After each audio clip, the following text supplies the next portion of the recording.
बिस्मिल्लाहिर्रहमानिर्रहीम। अस्सलाम वालेकुम व्यूवर्स। उम्मीद دی چې روغ جوړ خوشاله او آباد به. زه یم ستاسو ورور وقار علي او په لیټسټ لرن ود وقار چینل کې تاسو ته خوش آمدید ویم. په نننۍ ویډیو کې به موږ د تشبیه او د استعارې تعریف کوو او د دې مثالونه به پیش کوو. بس ملګرو، تشبیه تعریف په پښتو کې چې کوم دی نو داسې دی چې لکه یو څیز د بل څیز په شانتې ګڼل، یعنی یو څیز دی او هغه ته د بل څیز په شانتې ګڼي چې یاره دا څیز چې دی د دې په شان دی. لکه بعضې نیم ټایم کې شربت ډېر زیات خوږ وي نو موږ وایو لکه سم لکه د ګبین خوږ دی. ټیک ده، یعنې ډېر زیات خوږ وي، ګبین نه وي په اصل کې، شربت وي، خو موږ څه وایو، موږ وایو سم لکه د ګبین خوږ دی. دا موږ څه وکړه، دا موږ تشبیه وکړله، یعنې د شربت تشبیه مو څه سره وکړه، دا مو د ګبین سره وکړه، یعنې د خوږوالي په وجه باندې څه شی دی ډېر خوږ وي د هغې په وجه. یہ بچہ چاند جیسا خوبصورت ہے. لکه دا ماشوم چې کوم دی دا وایي د سپومې په شانتې څه دی ښکلی دی. تشبیه شوې د څه سره؟ د ماشوم تشبیه شوې ده د سپومې سره. وایي چې ماشوم چې کوم دی دا د سپومې په شانتې ښکلی دی، یعنې سپومې نه ده خو د سپومې په شانتې څه دی ښکلی دی. په دې دویم اګزامپل باندې به تاسو ډېر ښه پوه شئ. لکه فرض که زه وایم میرے کپڑے دودھ جیسا سفید ہے. زما جامې څه دي، دا لکه د پیو په شانتې سپینې، یعنې ډېر زیات سپینوالي پکې پی نه وي په اصل کې، خو هغه څه وي ډېر سپینوالي وي.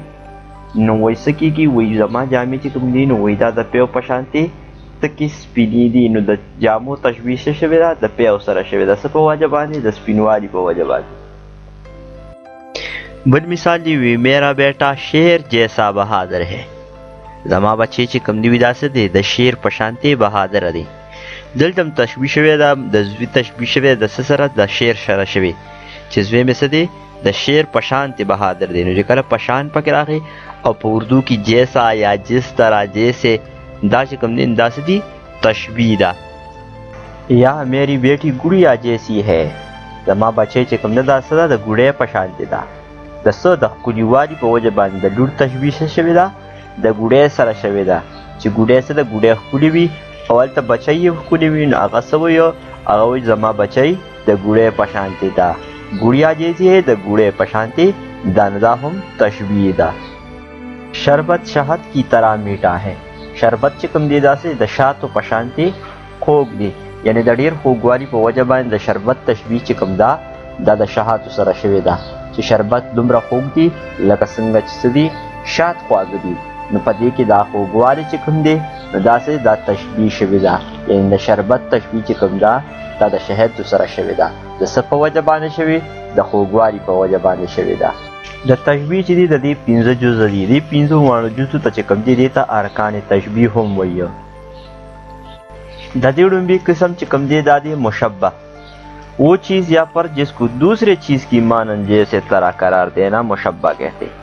یعنی هغه څیز یا کس چې د بل څیز په شانتې یا د هغې په شانتې ګڼل دې ته وایي مشبه. یعنی یو څیز ته د بل څیز په شانتې ګڼې نو دې ته وایي مشبه. کپڑا دودھ کی طرح سفید ہے. کپڑا څه د پیو په شان سپین. په دې جمله کې د کپړې چې کوم تشبیه شوې ده د څه سره شوې ده؟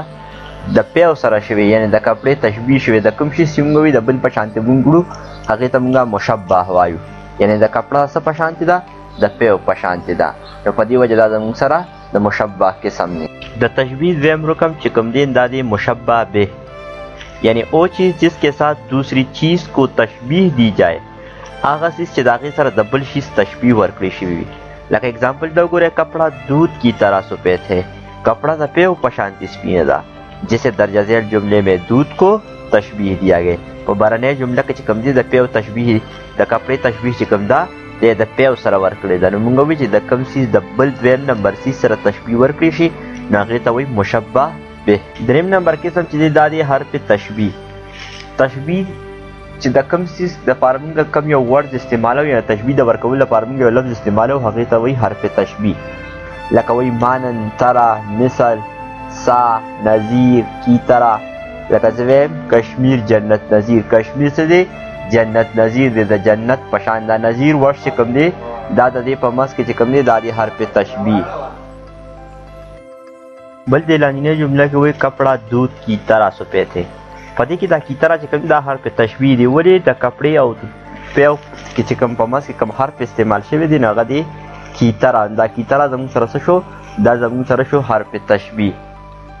څلورم نمبر چې دا دی وجه به वो मुश्तरक सिफत जो मुशब्बा और मुशब्बा به के दरमियान पाई जाए هغه مشترکه صفت چې د دوانو سیزونو په منځ کې د څه په وجه باندې د یو سیز د بل سیز سره تشبیه شوې ده کله چې د یو سیز د بل سیز سره په څه وجه باندې تشبیه وشي نو اکه وجه چې کومه ده اکه ته وایي وجه به لکه موږ دې جمله کې وایي کپڑا دود کی طرح سفید دی نو په دې جمله کې دا سپینوال چې دا د دوانو د تشبیه په وجه راغلی دی چې کپڑا څه د دومره سپینه ده چې هغه د پیو په شان دا سپینوال چې کوم دی دا په دې کې وجه به ده نو په دې وجه باندې جملې ته د سپینوالي ته وجه به ویلی شي د تشبیه پنځم او اخیرنی رکن چې کوم دی هغه غرض تشبیه یعنی वो غرض یا مقصد جس کے لیے تشبیه دی جائے یعنی هغه تشبیه چې هغه پس غرض یا پس مقصد ورکړي شوی یعنی په هغه کې څه داسې کوالټي د څه خوبي ده پکې چې دا تشبیه ورکړې ده یعنی په دې لاندې جمله کې څه ده کپڑا دود کی طرح سفید دا ښکلیوالي په وجه باندې چې کوم دی